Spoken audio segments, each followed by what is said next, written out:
좋은 신앙의 가정에서 자란 한 자매가 또 예수 잘 믿는 형제를 만나 결혼해서 가정을 이루게 되었는데, 그런데도 무슨 일인가인지 부부싸움을 하게 되었고 그 아내는 친정으로 가버렸습니다.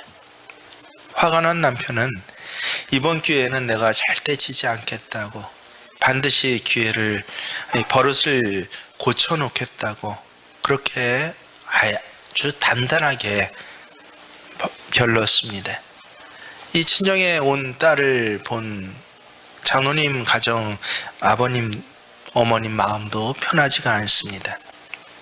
며칠 쉬게 한 다음에 딸을 돌려보내면서 그래도 성경을 많이 읽어서 참으로 지혜가 많았던 이 친정아버지 장로님이 한 장의 편지를 딸에게 전해주었습니다. 얘야 집에 들어가는 즉시 남편한테 아무 말도 하지 말고 이 편지부터 들이밀어라 라고, 그리고 아무 말도 하지 마. 집에 돌아온 아내는 아버지 말을 잘 따라서 울그락불그락 분노기가 빠지지 않은 남편을 향해서 아무 소리 하지 않고 아버지가 준 편지를 불쑥 내밀었습니다. 이 신랑 그 장인이 쓴 편지를 펼쳐 읽고 나서 갑자기 얼굴이 붉어지더니 눈물을 뚝뚝 흘렸다라고 합니다. 편지가 긴 것도 아닙니다. 단 한 줄이 쓰여져 있었습니다.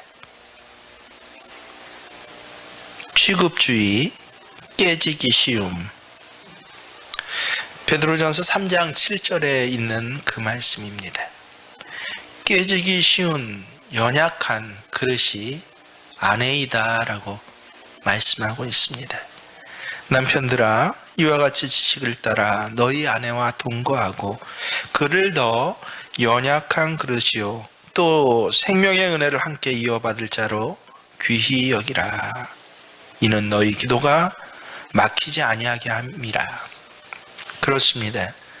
하나님께서는 하와를 만드실 때 우리가 다 알듯이 아담의 갈비뼈로 만드셨습니다. 남자들은 가끔 정말 농담으로 한 번쯤은 이런 얘기를 꼭 했던 것 같습니다. 여자들은 갈비뼈로 만들어졌기 때문에, 남자는 흙으로 만들어졌기 때문에 여자가 더 강하다라고요. 대부분의 남편들은 그 아내를 슈퍼맨으로 압니다. 애인이었을 때는 연약했지만 아내가 된 다음부터는 강해 보입니다. 그래서 대부분의 남편들은 아내가 연약하고 예쁜 때를 기억하는 것이 아니라 지금 현재 무쇠팔, 무쇠다리, 로켓 주먹을 갖고 있는 것을 당연히 여깁니다. 그리고 아내는 이 남편이 없어도 언제나 씩씩하다라고 그렇게 생각을 합니다. 제가 남자이기 때문에 잘 압니다. 정말 그렇게 생각합니다. 그러나 이것은 착각입니다. 하나님께서는 하와를 만드실 때 아담을 전신마취시켜서 잠들게 하시고, 오늘날 용어로 제가 바꿔봤더니 대수술, 큰 수술을 하게 하셨다라고 하는 것입니다. 그의 배를 가르시고 갈빗대를 꺼내어 여자를 만드셨습니다. 다시 말해서 여자가 만들어지기 위해서 남자는요, 큰 수술을 받고서야 가능했다라고 하는 것입니다. 누구든지 태어나면서부터 남자는 될 수 있습니다. 하지만 남편이 되려고 하면요, 큰 수술을 받아야만이 남편이 됩니다. 남자가 적어도 한 여자를 책임지는 그 남편의 자리에 서려고 한다면요, 그저 태어날 때부터 이 세상 50%의 성이 차지하고 있는 그 남자의 자리에서 벗어나야 합니다. 자기 중심적인 생각과 사고방식을 완전히 떠나야만 남편이 될 수 있는 것입니다. 여러분, 우리 몸에 뼈가 몇 개인 줄 아십니까? 초등학교 5학년 때 공부 잘 하신 분들은 분명히 기억할 겁니다. 몇 개입니까? 206개나 됩니다. 206개나 되는 뼈 중에서 근데 모르는 게 있어요. 이건 아는데 가장 약한 뼈가 혹시 어느 뼈인지 아십니까? 갈비뼈입니다. 어떤 때는 기침만 세게 해도 금이 가는 정말 가장 큰 뼈인데 보기에는 실상 가장 약한 뼈가 갈비뼈입니다. 하나님께서 아담에게 하와를 만들어 주실 때 손가락뼈로 하지 않으셨습니다. 엉치뼈로 하시지 않으셨습니다. 통뼈로 만든 것이 아니라 기침만 해도 금이 갈 수 있는 갈비뼈로 하와를 만드셨다라고 하는 것. 그래서 아내는 연약한 그릇입니다. 그런데 그 연약한 갈비뼈 안에 뭐가 들어있습니까? 심장이나 허파나 간, 위, 대장과 같이 모든 중요한 장기들이 바로 이 갈비뼈 안에 들어있습니다. 이 갈비뼈 안에서 우리 몸을 활동하고 또 움직이게 하는 모든 기관들이 잘 보호되고 잘 활동해야만이 그 몸은 건강한 것입니다. 마찬가지로 아내는 깨지기 쉬운 그릇이지만요, 이 그릇 안엔 남편을 행복하게 해주는 소중한 보배들이 다 담겨져 있습니다. 결국 하나님은 연약한 그릇과 같은 아내 안에 남자 홀로 있는 것이 보시기에 좋지 않았던 그 악함을 벗어나서 매우 좋았더라라고 이 남편을 선하게 하고 행복하게 하는 모든 보물을 아내라는 연약한 그릇 안에 담아 놓으셨구나라고 하는 것을 우리는 알게 됩니다. 그래서 남편들은요, 아내를 바라볼 때마다 무쇠팔 무쇠다리가 아니라 정말 깨지기 쉬운 연약한 그릇으로 내가 저를 보호하고 귀히 여겨야 된다라고 하는 것을 기억하고 시작할 때만이 비로소 남편이 시작되는 것입니다. 가족의 행복을 소망하는 분들은 반드시 기억하십시오. 특별히 남편들은 기억하십시오. 아내를 귀히 여기고 이 아내를 소중히 여길 때만이 이 가정이 행복해질 수 있다라고 하는 것입니다. 그래서 남편은요, 결혼식 한다고 남편 되는 것 아닙니다. 아빠는요, 결혼식 한다고 아빠 되는 것이 아니라 언제 아빠가 됩니까? 태에서 내 아이가 태어나서 그 태어난 아이가 나를 아빠라고 불러줄 때 아버지가 되는 것처럼 남편이 남편 되는 것은 바로 이 아내를 귀히 여기기 시작하고 연약한 그릇으로 여기는 눈이 열려지고 마음이 열려졌을 때부터 비로소 남편이 되기 시작하는 것입니다. 그래서 부부의 행복이란 시간이 흐르면 자연스럽게 이루어지는 것 아닙니다. 힘써서 만들어 가야 하는 것입니다. 나무에서 사과 한 개를 얻는 것도 그냥 얻지는 않습니다. 과수에 대한 지식이 있어야 합니다. 때에 따라 정성을 가지고 돌봐야 합니다. 하물며 한 가정의 행복을 만들기 위해서는 얼마나 세밀한 지혜가 필요한지 모릅니다. 그래서 성경은요, 그냥 아내 사랑하라 라고 말씀하시지 않습니다. 지식에 따라, 그것도 그냥 사랑하라 하지 아니하고 하나하나 지식에 따라 동거하고, 아내에 대한 지식이 생길 때부터 남편이 남편 됩니다. 아내에 대한 지식이란 것은 무엇입니까? 여자는 어떤 존재다라고 하는 것입니까? 물론 그것도 지식의 한 방편은 될 수 있겠지만 아니요, 아내에 대한 지식입니다. 내 아내에 대한 지식입니다. 그것은 내 아내에게 필요한 것이 무엇인지를 묻고 생각하고 그것을 마음에 새기고 손으로 행할 때부터 지식에 따른 동거가 이루어지는 것입니다. 아내는 무슨 일인가 생기면, 문제가 생기면 그 남편에게 이야기하고 공감을 얻고 싶어하는 기본적인 생리학적인 그러한 본성을 가지고 있습니다.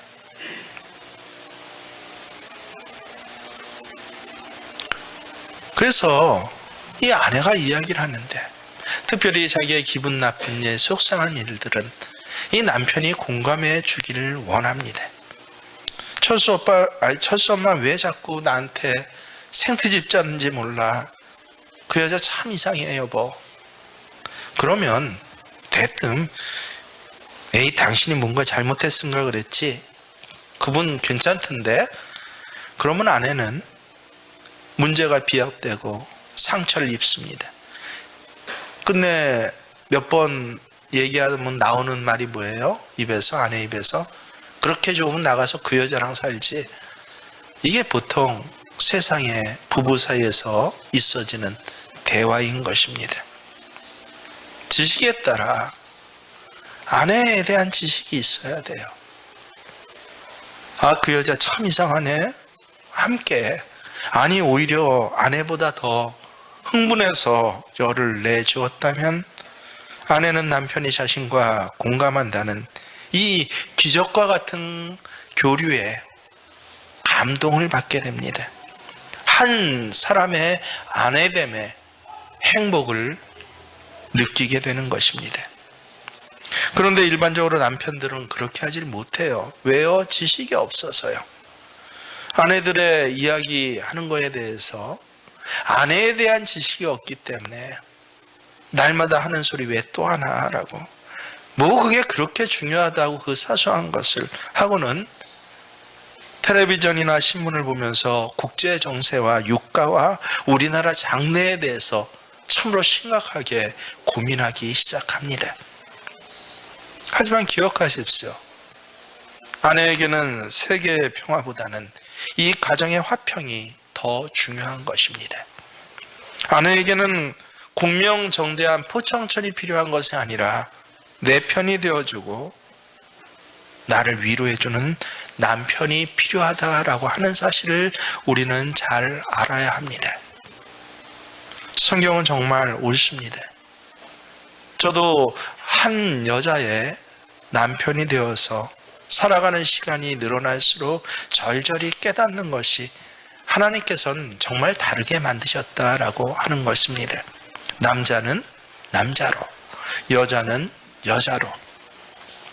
그래서 성경 이 창세기 1장 후반에 한 26, 7절에 보면 하나님이 남자와 여자를 창조하셨다라고, 그렇게 우리말 성경에는 사람을 창조하시되 남자와 여자로 창조하셨다라고 번역하고 있지만 아니요. 원어 성경을 보면 정확히 뭐라고 나오는지 아세요? 남자로 사람을 창조하시되, 시작, 남자로 여자로 창조하셨다라고 그렇게 나와 있습니다. 남자로 여자로 다르게 만드셨다라고 하는 것입니다. 생리적으로 그리고 사명적으로 다르게 만든 것이, 사람은 사람이 돼 남자와 여자고, 창세기에 있는 이 남자 아담아와 하야는 그냥 남자 여자가 아니라 남편과 아내를 말씀하는 것입니다. 25절 오늘 말씀도 뭐라고 그럽니까?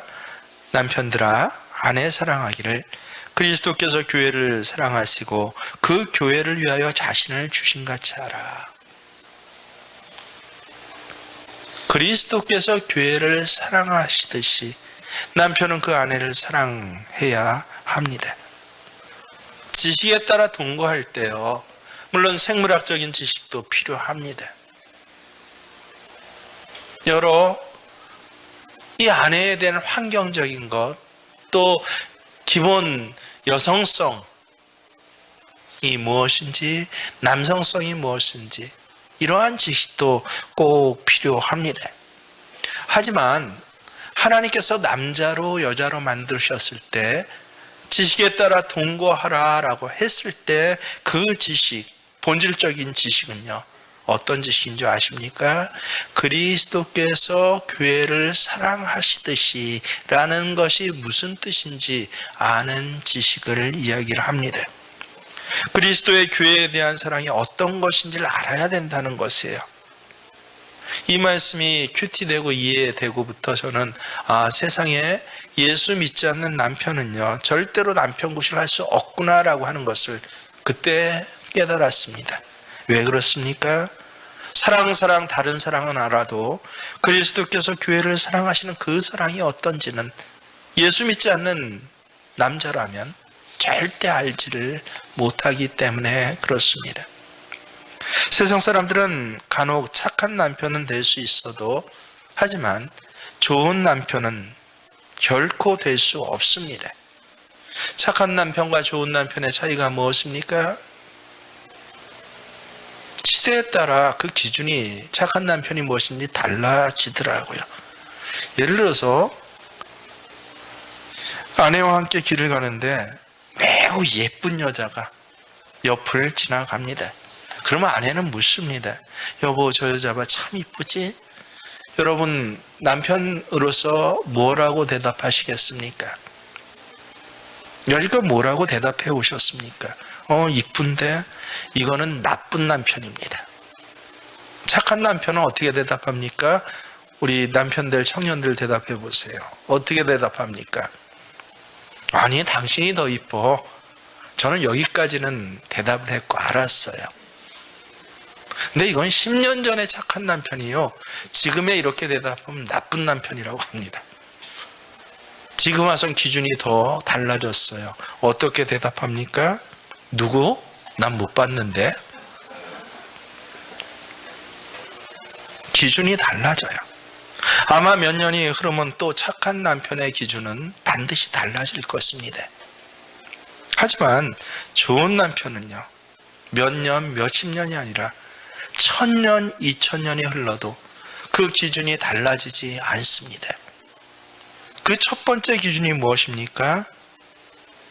바로 그리스도께서 교회를 사랑하시듯이 사랑하는 것입니다. 그럼 도대체 그리스도께서 교회를 어떻게 사랑하셨습니까? 우리가 모르니까 하나하나 하나님께서 설명을 해주셔요. 첫 번째, 말씀으로 물로 씻어. 26절 보세요. 시작. 이는 곧 물로 씻어 말씀으로 깨끗하게 하사 거룩하게 하시고. 그리스도께서 교회를 사랑하시는 태도에는요, 아주 독특한 점이 있습니다. 우리가 잘 아는 바와 같이 이 땅 위에는 완전한 교회가 없습니다.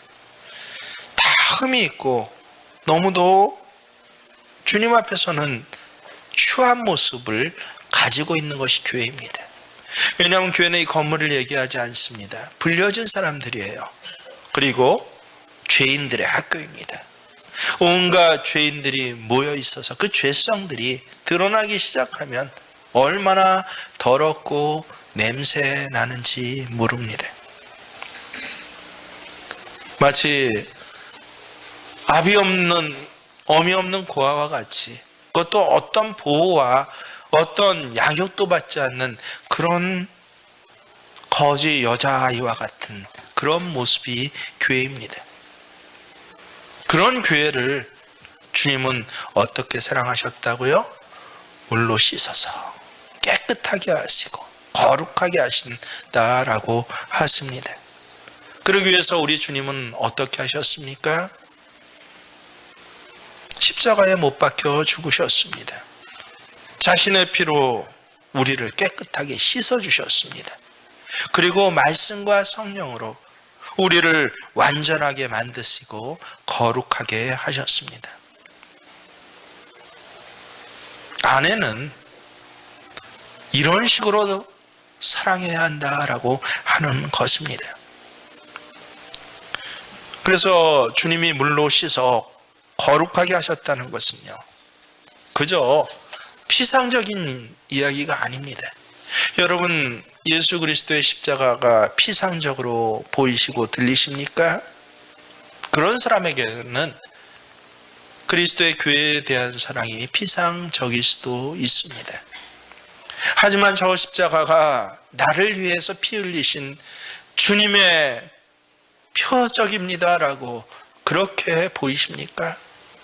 그런 분들에게는 자기 피를 흘리셔서 이 교회를 깨끗하게 씻어주신 이 사랑이 결코 피상적일 수가 없는 것입니다. 아내의 진정한 필요는 무엇입니까? 이것을 아는 것이에요. 깨끗해지는 것입니다. 더러웠기 때문에 깨끗해지는 것입니까? 아니요. 이 땅의 아내들은요, 나름대로 다 상처와 아픔을 가지고 있습니다. 그 남편을 만났기 때문에 받은 상처와 아픔은 굉장히 큽니다. 하지만 참 놀랍게도 그 남편을 만나지 않았을 때부터 한 가정에 한 어미와 아비의 자식으로 태어났을 때부터, 그것도 여자로 태어났을 때부터 생긴 그 상처와 아픔이 얼마나 많은지 모릅니다. 남편들이 해야 할 일은요, 그런 아내의 마음속에 깊이 자리 잡고 있는 마음의 상처나 두려움이나 부족한 부분을 사랑으로 감싸 안고 치료해 줘야 된다는 것이에요. 제가 참 좋아해서 자주 읽는 책인데 연탄길이라는 책이 있습니다. 이 가운데도 한 절반에 해당하시는 분들은 아마 읽어보셨을 것이에요. 거기에 나오는 한 에피소드예요. 한 여자가 있었습니다. 얼굴이나 용모가 어느 모로 보나 남 부러울 데가 없는 이 여자에겐 하나의 단점이 있었습니다. 바로 눈썹이 없는 것입니다. 그녀는 항상 짙은 화장으로 눈썹을 그리고 다녔고 언제나 눈썹이 지워질까 노심초사 마음이 편하지 않았습니다. 그러던 어느 날 여자에게도 사랑하는 남자가 생겼습니다. 정말로 사랑하는 남자도 그 여자에게 다정스럽게 대해주었고 둘은 결국은 많은 사람의 축하 속에서 결혼을 하였습니다. 그러나 여자는 자신의 눈썹 때문에 항상 불안해했습니다.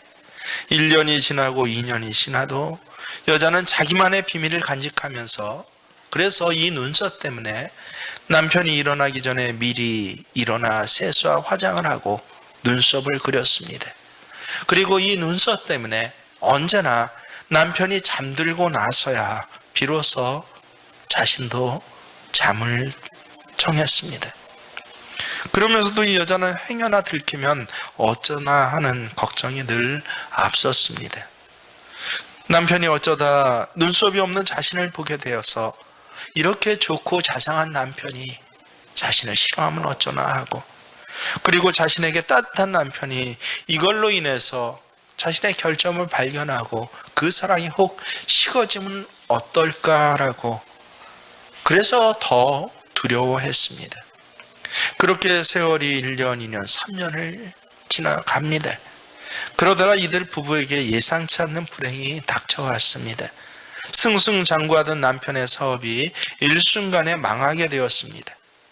두 사람은 결국 길거리로 내몰리고 밑바닥부터 다시 시작해야 했습니다. 그들이 제일 먼저 시작한 것은 연탄 배달이었습니다. 연탄을 실은 리어카를 남편은 앞에서 끌고 여자는 뒤에서 밀며 열심히 연탄을 배달했습니다. 그러던 어느 날 봄바람이 불던 오후였습니다. 언덕에서 불어오는 바람 때문에 리어카의 검은 연탄가루가 날라와 땀이 난 여자의 얼굴에 온통 검은 연탄가루가 뒤덮였습니다. 여자는 눈물이 나고 견딜 수 없어 답답했지만 도저히 닦을 수가 없었습니다. 혹시 자기의 이 비밀, 이 눈썹의 비밀이 탄로날까봐 그저 따가운 눈물 그대로 감고 그렇게 있을 뿐이었습니다. 그때 남편이 걸음을 멈추고 아내에게 다가왔습니다.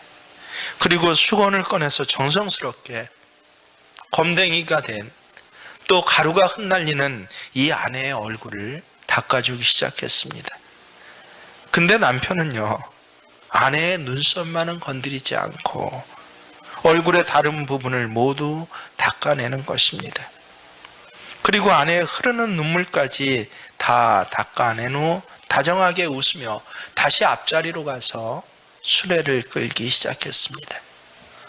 남편은 이미 아내의 비밀을 다 알고 있었던 것입니다. 물로 씻어 거룩하게 하는 것, 이것입니다. 마음속 깊은 곳에 자리 잡은 이 아내의 열등감이나 피해의식이나 두려움 같은 것까지도 이 남편은 이해해주고 도와주어야, 그것을 시작해야, 그래야 남편이 되기 시작하는 것입니다. 여자가 영혼의 세계를 알고 참된 자신의 가치를 알기 시작할 때는요, 또 한 남자로부터 이성적인 사랑이 아니라 한 남편의 아내가 되어서 이 남편의 사랑을 받기 시작할 때는요, 얼마나 놀랍게 변하는지는 모릅니다. 말씀 그대로입니다. 거룩해지는 것 아십니까? 남편을 통해 더 깊은 하나님의 은혜가 이제 공급되고 채워지기 시작하는 것입니다. 제대로 신앙을 가진 여자는 남편에게 점점 더 깊은 영적 필요를 요구하고 그것에 대해서 감격하고 감사하기 시작합니다. 함께 손잡고 기도하는 시간이 어디 고급 호텔 가서 외식 즐기면서 호합한 생활을 하는 것보다 훨씬 더 기뻐지고 감격이 됩니다. 함께 손잡고 예배드린 시간이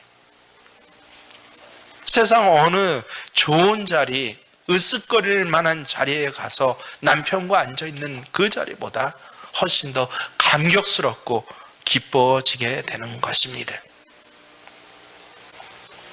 주님은 우리에게 물질적 축복부터 주지 않으셨습니다. 먼저 영적으로 충만하게 채우기 시작하십니다. 그것이 채워지고서야 행복을 행복으로 알기 시작합니다. 다시 말해, 아내는 남편이 물질적으로나 육체적으로만이 아니라 영적으로 자신의 영적 필요를 이해해주고 그것을 채워주고 노력할 때 그때부터 아름다워지는 것이 아니라 거룩해집니다. 거룩, 원래 뜻이 무엇입니까? 분별됨입니다. 세상에 많은 여자와 많은 아내들이 있지만 거룩해진 아내는요, 분별이 됩니다. 다른 여자, 다른 아내와 달리 구별이 되는 카도시입니다. 성경은 교회를 예수 그리스도의 신부다라고 말씀하고 있습니다. 우리 눈앞에 지금 보이는 이 교회는 너무 초라하고 보잘것이 없습니다. 하지만 언젠가 교회는요, 그리스도의 신부로 영광스럽게 나타나고 그 빛을 발휘하기 시작할 것입니다. 오늘 말씀 27절 함께 읽습니다. 자기 앞에, 시작. 자기 앞에 영광스러운 교회로 세우사 티나 주름 잡힌 것이나 이런 것들이 없이 거룩하고 흠이 없게 하려 하심이라. 티나 주름 잡힌 것이 없다는 것은 얼마나 그 모습이 아름다운지, 그에게는 어떤 약점이나 부족한 점을 찾을 수 없다라고 하는 것입니다. 우리가 이 비슷한 것을 느끼는 때가 있어요. 결혼식장에 가보면 수많은 여자들이 있는데 신부가 누군지는 금방 알아볼 수 있습니다. 왜냐하면 신부는 완벽한 아름다움으로 무장해 있기 때문에 그렇습니다. 결국 이 세상이 기대하는 것은요, 완벽한 한 신부의 등장입니다. 그것이 바로 교회이다라고 하는 것입니다. 지금 교회는 감추어져 있습니다. 사람들은 교회가 타락했느니 부패했니 하면서 교회를 신뢰하지 않습니다. 하지만 지금도 교회는요, 그리스도의 신부됨을 준비하고 있습니다. 그러다가 어느 날 갑자기 그리스도의 신부가 되어 나타날 때 사람들은 그 순결함과 아름다움에 놀라게 될 것입니다. 이들의 흠없는 아름다움을 보고 기독교의 진리에 대해 충격을 받게 될 것입니다. 남편들은 자기 아내가 도대체 어느 수준까지 고상해지고 어느 수준까지 아름다워지며 얼만큼이나 거룩해지는지를 모르고 있습니다. 하나님께서는 아내에게 주신 축복이 바로 이것입니다. 남편이 아내를 위해서 애쓰고 사랑하고 존경할수록 아내는 거의 무한정으로 아름다워지고 거룩해질 수 있습니다. 티나 주름 잡힌 것이 없이 거룩의 단계를 넘어서서 영광스러워질 수 있는 것이 이런 남편의 사랑을 받는 아내인 것입니다. 이런 점에서 아내와 교회는 비슷합니다. 말씀 그대로 내가 그저 남편과 아내에 대해서 얘기하는 것이 아니라 그리스도와 교회에 대해서 이야기를 하는 것이다 라고 그 말씀 그대로입니다. 우리 남편들은 아직 이 아내에 대해서, 내 아내에 대해서 잘 모르고 있습니다. 아내의 무한한 가능성과 잠재력을 모르고 있는 것입니다. 그냥 여자로 대합니다. 심지어는 잡힌 물고기로 대합니다. 잡은 고기에 누가 미끼 주냐고, 이런 철없는 그리고 끔찍한 말을 농담이라고 내뱉습니다. 그러나 우리 아내들에게는 그 속에 그 자신도 모르는 꿈이 있습니다. 자신도 몰라요. 내가 어떤 존재인지를요. 그것을 깨닫게 해주는 것이 누구입니까? 남편들입니다. 남편은 그 꿈을 깨닫게 해주고 그 흠과 주름 잡힌 것들을 펴주고 깨끗이 물로 씻어주고 거룩하게 하고 그리고 영광스러운 존재가 바로 당신이야 라고 하는 것을 알려주어야 그게 남편인 것입니다. 남편들은 아내의 현재 모습만 보고 이것이 전부라고 생각해서는 안 됩니다. 만들어지기 따라서 무한히 영광스럽게 될 수 있도록 법칙을 만드는 것이 바로 아내에 대한 하나님의 법칙입니다. 오늘 28절 함께 읽겠습니다. 이와 같이 남편들도 자기 아내 사랑하기를 자기 자신과 같이 알지니 자기 아내를 사랑하는 자는 자기를 사랑하는 것이라. 여러분, 율법에서 최고의 계명은 이웃을 어떻게 사랑하라고 합니까? 내 몸처럼 사랑하라. 이게 최고의 계명입니다. 오늘 말씀은 남편 된 자에게 아내를 그냥 사랑하라고 하지 않습니다. 자기 몸처럼 사랑하라 라고 하시면서 아내를 사랑하는 것이 곧 자기 몸을 사랑하는 것이다 라고까지 더 덧붙여 말씀하십니다. 우리의 몸이란 무엇입니까? 다른 게 아니에요. 1차적인 필요를 무조건 채워줘야 하는 것이 몸입니다. 배가 고프면 다른 것으로는 안 돼요. 아무리 고급 지식을 알려주고 아무리 재밌는 영화를 틀어줘도 안 됩니다. 배가 고프면 배를 채워줘야 만족하는 것이 몸입니다. 잠이 오면 만사를 제쳐놓고 잠을 자야 만족하는 것이 몸입니다. 실제로 그렇지 않습니까? 내 몸 어디 하나 보십시오. 그것이 해결되지 않고선요, 만족이 안 됩니다. 거의 2, 3년 만에 아주 심하게 요새 편두통을 앓고 있습니다. 하루에 여러분이 아시면 깜짝 놀랄 정도의 약을 먹어가면서 버텨내고 있는데 2, 3년 만이에요. 그동안 몰랐습니다. 뭘 몰랐습니까? 야, 이 치통보다 더 아픈 이 편두통이 한번 오니까요, 다른 것은 아무것도 안 들어와요. 만족이 안 됩니다. 아내가 저를 쳐다보면서 해웃어도 만족이 안 됩니다. 주변에 좋은 일이 참 많이 생겼고 기쁜 일이 생겼는데도 만족이 안 됩니다. 그러면서 요새 한 3일 전부터 감사하기 시작했습니다. 하나님, 몸이란 단어의 뜻에, 내 몸처럼이라는 뜻에 대해서 잊어먹었던 그 희미한 것을 다시 절절하게 깨닫게 해주셔서 감사합니다라고 기도했습니다. 자기 아내를 사랑하기를 제 몸같이 하라라는 말씀은요, 그것이 1차적이라는 것입니다. 항상 아내의 상태를 살피고 아내가 힘들어하는 것이 무엇이고 아내에게 먼저 내가 채워줘야 할 것이 무엇인지, 그게 뭐라고요? 아내 사랑입니다.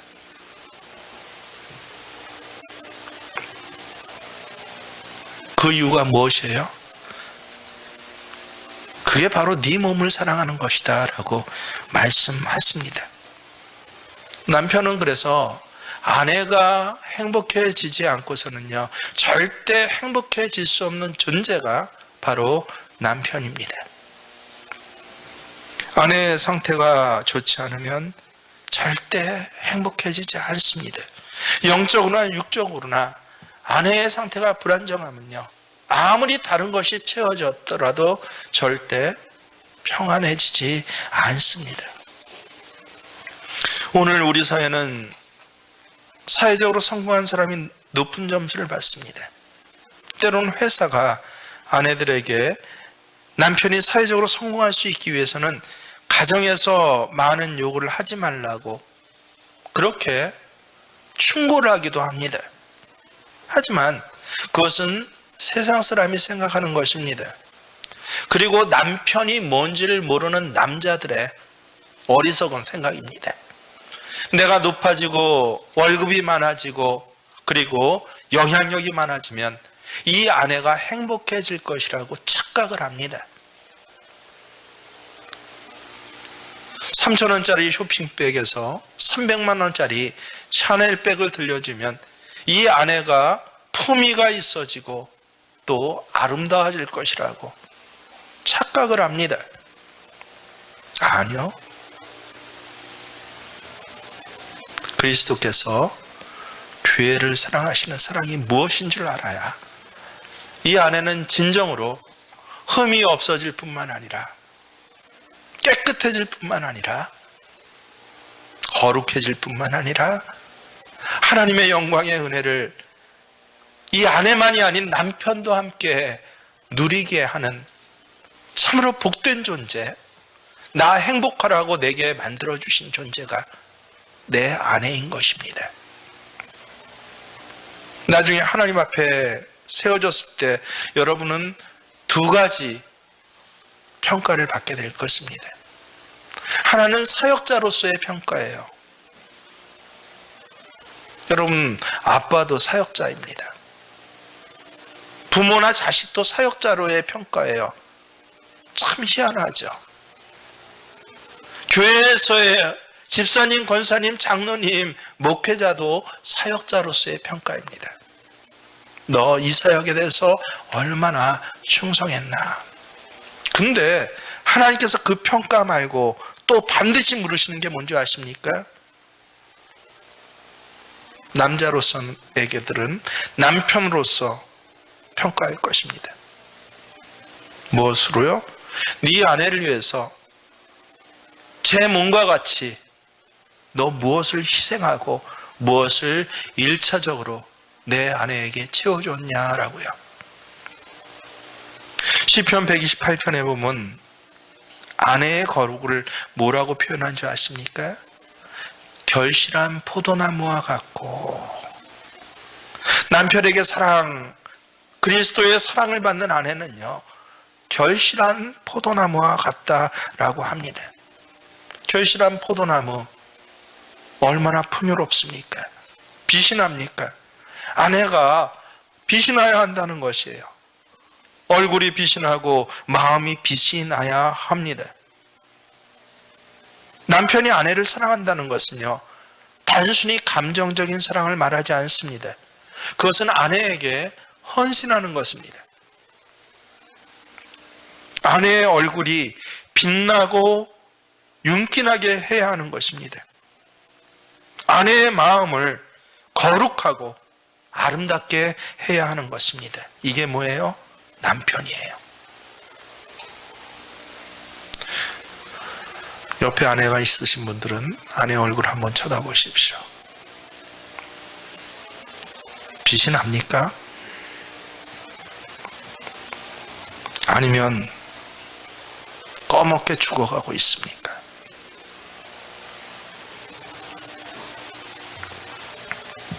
제가 늘 말합니다. 아내의 얼굴은요, 남편의 보이는 신앙의 척도입니다.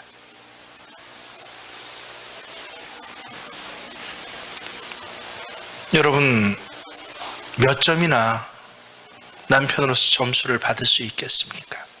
자기 아내의 얼굴이 얼마나 빛나는지, 그게 당신의 남편으로서의 점수입니다.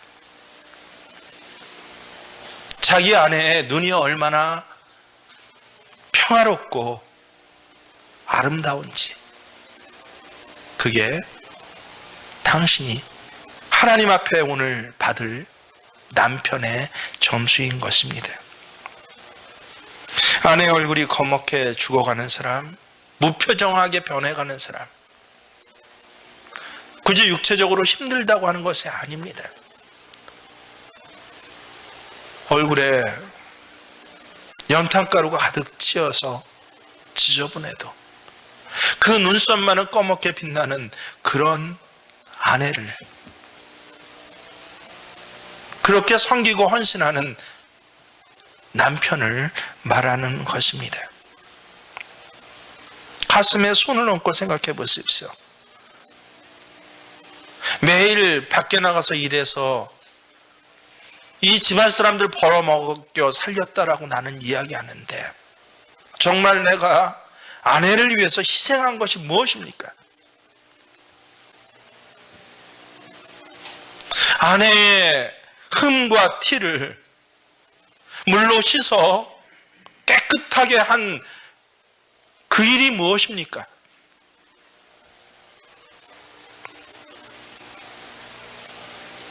오히려 집안을 먹여 살린다는 것을 핑계로 해서 아내에게 희생을 당연하게 요구하고, 제 몸과 같이 제 아내를 사랑하라고 했는데 제 몸만 알아서 아내의 몸을 혹사시키며, 그것이 남편의 권리이냐 착각을 하며, 오늘 이 자리에서도 나 정도면 괜찮은 남편이라고, 도대체 그리스도가 교회를 사랑하신 그 사랑이 무엇인지를 모르면서도, 아내를 위해서 피 한 방울 흘린 것이 없으면서도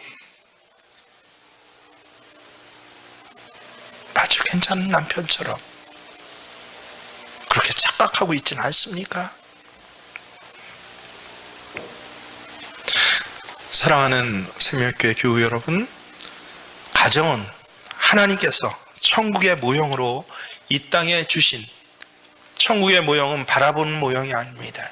천국과 같은 복을 너 누려라 라고 구원받은 내게 주신 기회이고, 구원받은 내게 주신 하나님의 축복입니다. 사업에 실패했다고 인생을 잃는 것 아닙니다. 사회적인 지위가 낮았다고 인생 잃는 것 아닙니다. 많이 배우지 못해서 인생 잃는 것이 아닙니다. 몸이 늙어서 후퇴해 간다고 인생 잃는 것이 아닙니다. 하지만 가정을 잃으면, 특별히 아내를 잃으면요, 내 인생 전체를 잃어버릴 뿐만 아니라 하나님 앞에서 당신이 이 땅에서 어떤 믿음을 갖고 어떻게 살았든지 분명히 책망받을 것입니다.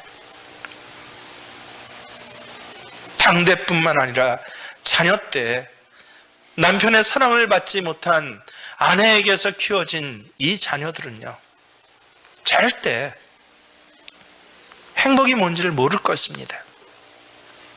그 남편과 같이 헛되고 헛되며 헛되고 헛되니 모든 것이 헛되도다 하는 세상 헛된 행복만 따르다가 그 남편의 삶보다 더 못한 삶을 그 자식들이 분명히 살아갑니다.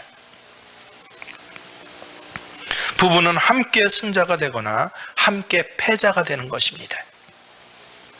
남편은 승자가 되고 아내는 패자가 되거나 아내는 승자가 되고 남편은 패자가 되는 경우는 없습니다. 참고 견디와 함께 승자가 되시고 그리스도가 교회를 사랑하듯이 내 몸을 다 내어줘 이 아내의 흠과 티를 물로 씻어 깨끗하게 하고 거룩하게 함으로써 온 가족이 부활의 생명의 가정으로 시작하시는 그런 남편들이 오늘부터라도 남편의 첫걸음을 걸으시는 귀한 예배자들이 되시기를 주의 이름으로 축원합니다. 그렇습니다. 하나님, 나의 모든 행실을 기억하지 마시고 나를 바른 길로 인도하여 주옵소서. 찬송가의 가사가 내 신앙의 고백입니다.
나의 모든 실수를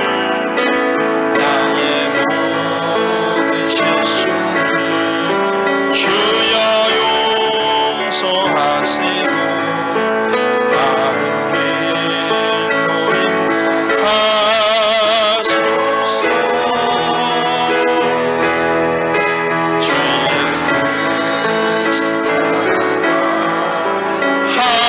하늘나라 영광을 나도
상급 주시니 유루만을 쓰게 하소서. 내 모든 형편을 다 기억하시고 늘 나옵소서. 나의 생명 주 앞에 남김없이 드리니 주여 나를 느껴주소서. 주의 이름을 위해서 기도드릴 때 하나님 그렇습니다. 나를 남자라고 태어나게 하셨지만 오늘 이 시간 남편으로 나를 세워주신 것 너무도 감사를 드립니다. 결혼한 지 1년, 2년, 10년, 20년, 30년이 넘게 지났는데도 남편 아니었음을 고백합니다. 하나님 용서해 주시고 이제 오늘 주님께서 말씀하신 것처럼 남편 되게 하여 주시옵소서. 내 아내의 남편이 되어서 그리스도가 교회를 위하여서 자기 몸을 내어주시고 흠과 티가 없이 물로 깨끗이 씻어내셔서 거룩하게 하시고 영광스러운 그 자리에 이 교회를 세우신 것 같이 하나님 내 아내 앞에 나 그런 남편 되게 하옵소서. 결단하게 하셨사오니 하나님 이제 그 결단 위에 성령의 도우심이 있게 하여 주셔서 그동안 지식 없이 동거해왔던 그 모든 어리석음을 회개하게 하여 주시옵시며 이제 성령의 감동하심은 이 결단 위에 남편 될 수 있는 실력과 능력, 지식을 더해 주셔서 이 가정 전체가 살아있는 부활의 가정일 뿐만 아니라 하나님 내 자녀들을 통하여서 이 부활의 가정이 부활의 지파들 되게 하시고 민족들로 커지고 깊어지는 것을 내 눈에 보게 하여 주시옵소서. 주의 이름으로 함께 기도합니다. 주여 주여 주여 할렐루야. 하나님을 찬양합니다. 아버지 하나님 참으로 감사를 드립니다. 오늘도 우리에게 성령으로 감동 주시고 말씀이 깨달아지게 하시며 또 말씀이 믿어지게 하시고 이 말씀을 꼭 붙잡게 하시고 감사를 드리옵나이다. 하나님 말씀이 거울이 되어서 내 옛 모습이 비춰지게 하시며 내 죄된 본성을 고백하게 하시고 이제 성령의 감동하심은 하나님의 사랑의 그 거룩한 소망을 우리의 품에 품게 하여 주셔서 가정에 대해서 소망을 두게 하시되 한 남편으로서 다시 사여지게 하신 주의 이 놀라운 은혜에 따라 나 이 땅 살아가는 모든 날들에 남편으로서 그렇게 이 아내를 거룩히 여기며 아버지 하나님 영광의 자리에 결실한 포도나무와 같은 자리에 세워가는 이 축복과 행복을 따라갈 수 있도록 주님 도우시고 하나님이여 인도해 주시옵소서. 이제는 우리 주 예수 그리스도의 은혜와 하나님 우리 아버지의 지극하신 사랑하심이 성령님의 참으로 우리가 말씀 앞에 아멘하고 결단하는 것만으로도 우리에게 찾아오셔서 힘 주시고 능력 주시고 또 위로해 주시고 다시 일으켜 세워주시는 동행하심이 오늘 이러한 남편들에게 또 이러한 남편들이 세워질 가정들을 위해 함께 있어지기를 간절히 축원하옵나이다.